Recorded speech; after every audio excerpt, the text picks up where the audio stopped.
अल्लाह फरमाता है कि वमिन आयातिही अन खलक़लकुम मिन अनफुसिकुम अज़वाजन लितस्कुनू इलैहा, हमने तुम्हारे लिए तुम्हारी बीवी को बनाया इसलिए कि तुम्हारी बीवी से तुम सुकून हासिल कर सको। और रब्बे काबा की कसम बड़ी जिम्मेदारी के साथ मौलाना तनवीर आलम एक बात कहकर जा रहा है कि एक बीवी अपने हस्बैंड को जो सुकून दे सकती है, कायनात की कोई दूसरी चीज वो सुकून नहीं दे सकती है। बच्चे आप और गौर से सुनिए, क्योंकि आपको भी तो शादी करनी है, और जिनकी शादी हो गई वो भी बगौर सुने इस बात को। 6 चीजें मैं आप लोगों के सामने बयान करूंगा कि एक बीवी के अंदर अगर रिश्ता को बचाना चाहते हैं तो एक बीवी के अंदर क्या क्वालिटी होनी चाहिए और एक हस्बैंड के अंदर क्या क्वालिटी होनी चाहिए। आपके लिए 6 चीजें बयान करूंगा और आपके लिए 6 चीजें बयान करूंगा जो जिंदगी भर हमारे लिए और आपके लिए चीजें काम आएंगी इंशाअल्लाह। पहली चीज, बीवी को देखता हूं कि बीवी के अंदर क्या क्वालिटी। माफ कीजिएगा मेरे भाई, मैं बारहा कहता हूं, आज हमारी बीवियों को ना ये मालूम नहीं है।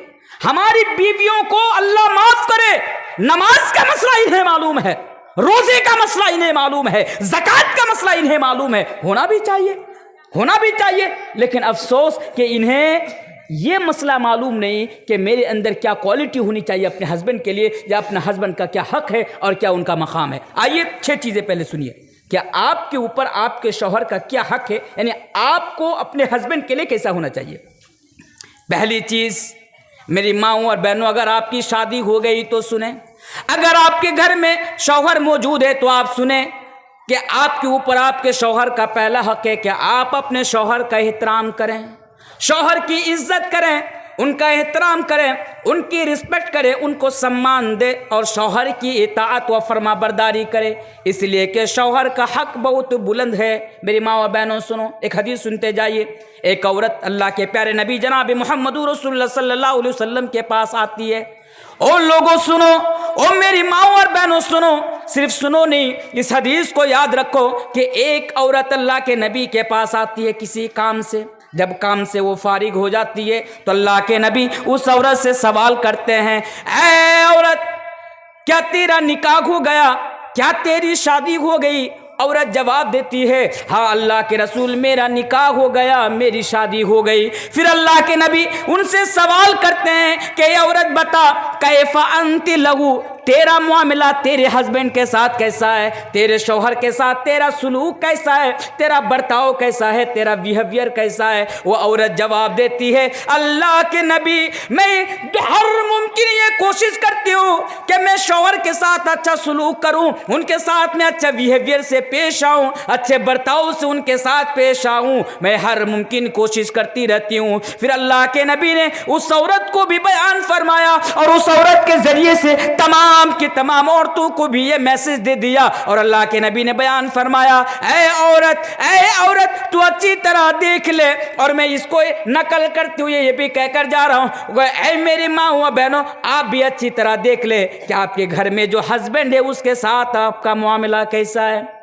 बर्ताव कैसा है, आप उनके साथ किस तरह रहते हैं। इसलिए कि अल्लाह के नबी बयान फरमाते हैं, फ़इन्नमा हुआ जन्नतुकी व नारुकी। और मेरी माँ और बहनों सुनो, आपके लिए आपका शौहर ही जन्नत है और आपके लिए आपका शौहर ही जहन्नम है। कितना बुलंद मकाम है शौहर का। मेरी माँ बहनें सुने तो, क्या आपके घर में जो शौहर हैं जिनको आप आज देखना भी गवारा नहीं करते, उठते बैठते शौहर को आप ऐसी बातें बता देते हैं कि शौहर को तकलीफ पहुंच जाती है, आप शौहर का हक अदा नहीं करती है, उस शौहर के साथ आप अच्छे बर्ताव से पेश नहीं आती है, उस शौहर का मकाम क्या है। अल्लाह के नबी बयान फरमाते हैं कि फ़इन्नमा हुआ जन्नतुकी व नारुकी, कि वह आपके लिए जन्नत भी है और वह आपके लिए जहन्नम भी है। पता क्या चला?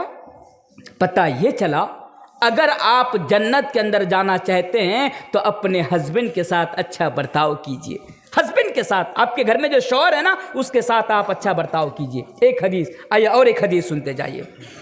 अल्लाह के प्यारे नबी जनाब मोहम्मद रसूलुल्लाह सल्लल्लाहु अलैहि वसल्लम बयान फरमाते हैं, अलमरअतु ला तुअद्दी हक़्क़ल्लाह हत्ता तुअद्दी हक़्क़ ज़ौजिहा। अल्लाह के प्यारे नबी बयान फरमाते हैं, अलमरअतु ला तुअद्दी हक़्क़ल्लाह, कि एक औरत उस वक़्त तक अल्लाह का हक अदा नहीं कर सकती, यानी एक औरत उस वक़्त तक अल्लाह का हक अदा नहीं कर सकती जब तक कि वो अपने शौहर का हक अदा ना कर ले। आइए मैं आपको और डिटेल्स में समझाऊं कि अगर आप नमाज भी पढ़ती हैं, रोज़ा भी रखती हैं, ज़कात भी देती हैं और आप ये सोचती हैं कि अल्लाह मुझ पर राज़ी है, ऐसा नहीं हो सकता। वो मेरी माँ और बहनों, अल्लाह को राज़ी के साथ साथ आप अपने हस्बैंड को भी राज़ी करना पड़ेगा। अल्लाह का हक अदा करने के साथ साथ अपने हस्बैंड का भी हक अदा करना पड़ेगा। इसलिए कि नबी ने क्लियर अल्फाज में और यानी वाज़ेह अल्फाज में इसको क्लियर कर दिया कि एक औरत उस वक़्त तक अल्लाह का हक अदा नहीं कर सकती जब तक वो अपने शौहर का हक अदा न कर ले। तो सबसे पहले आपको अपने शौहर का हक अदा करना है।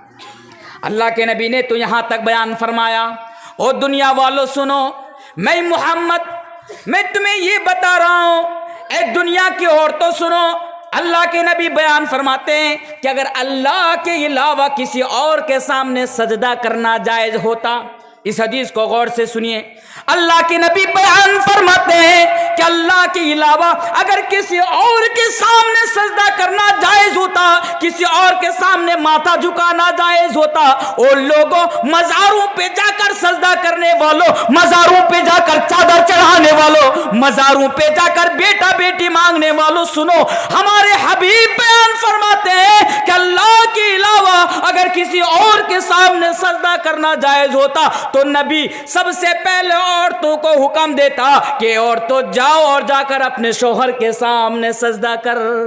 अल्लाह के नबी क्या बयान फरमाते हैं कि अगर अल्लाह के अलावा किसी और के सामने सजदा करना जायज होता, सर झुकाना जायज होता, तो मैं नबी सबसे पहले मेरी उम्मत की औरतों को यह हुक्म देता कि जाओ और जाकर अपने शौहर के सामने सजदा करो।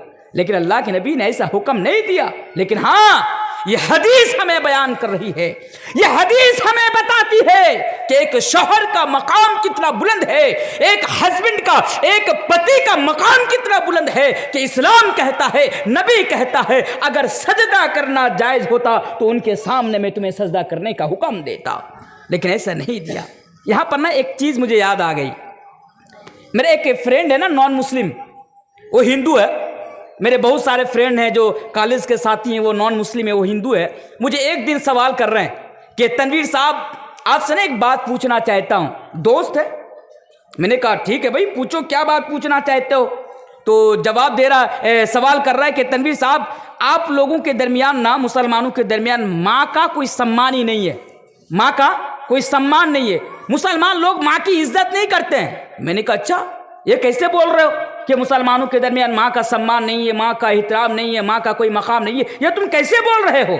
तो वो जवाब देता है कि देखिए, हमारे हिंदू में सनातनियों में क्या होता है कि जब कोई घर से बाहर जाता है, या मैं जब घर से कहीं बाहर जाता हूं, तो सबसे पहले मैं माँ को नमन करता हूं, माँ के सामने मैं सजदा करता हूँ, माँ का पैर छूता हूँ। देखिए हमारे धर्म में माँ का कितना बड़ा सम्मान है, लेकिन आप लोग तो ऐसा नहीं करते हैं।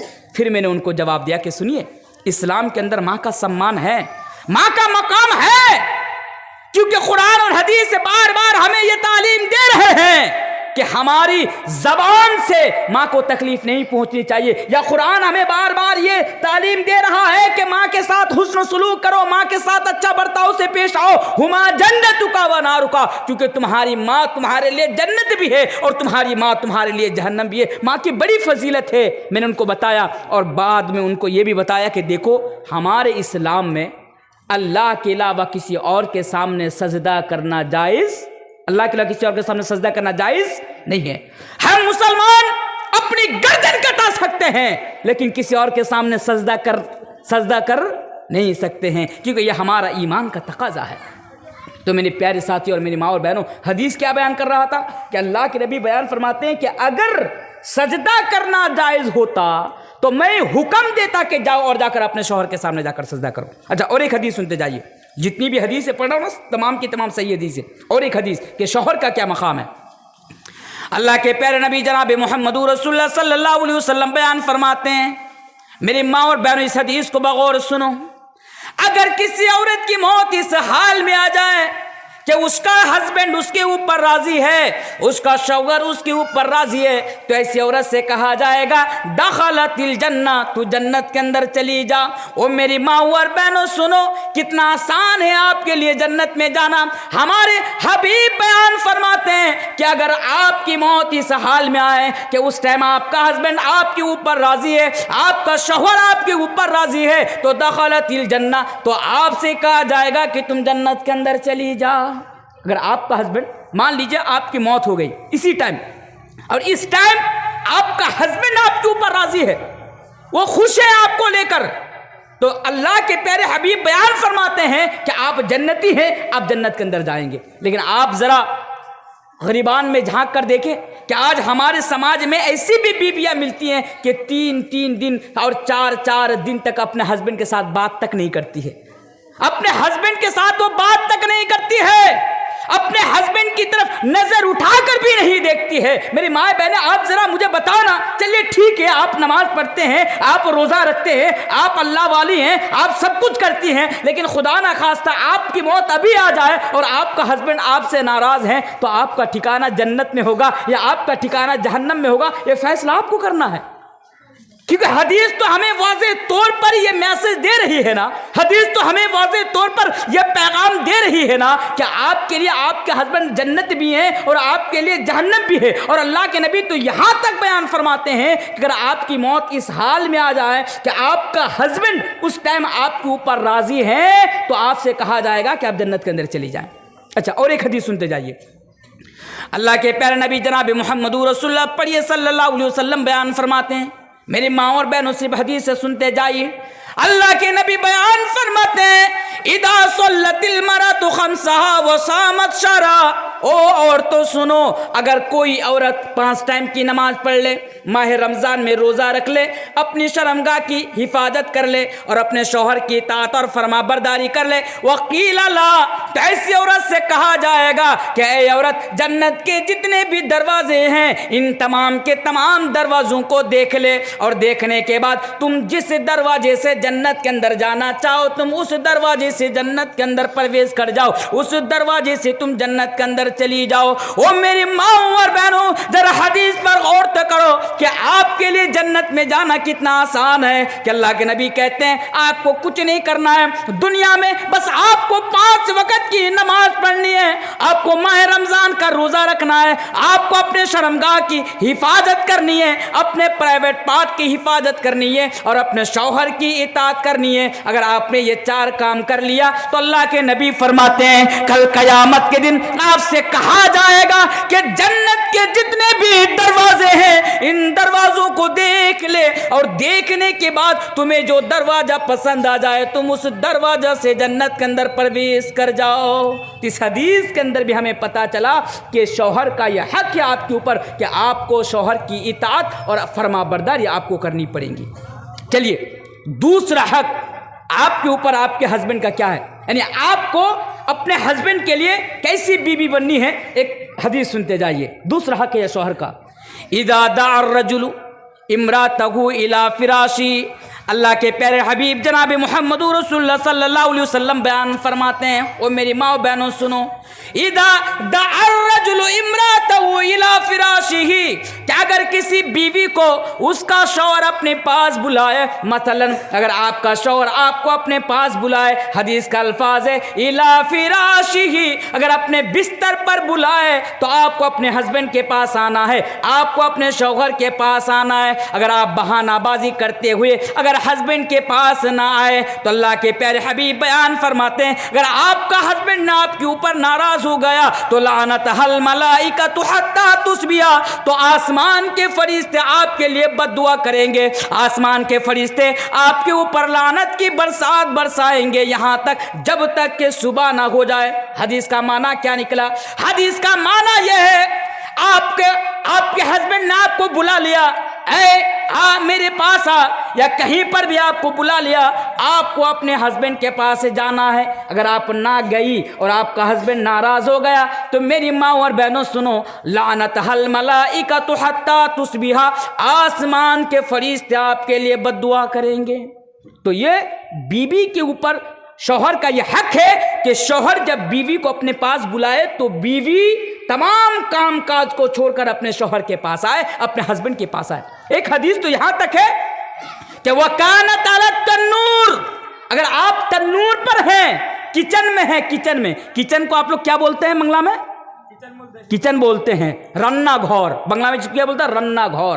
आप वकानत अला तन्नूर, हदीस का अल्फाज है कि आप किचन में हैं, आप खाना बना रही हैं, आप रोटी बना रही हैं, आप सब्जी बना रही हैं, आपके शौहर ने आपको तलब कर लिया। अल्लाह के प्यारे हबीब कहते हैं कि आपको आपके हस्बैंड के पास आना पड़ेगा, ये हक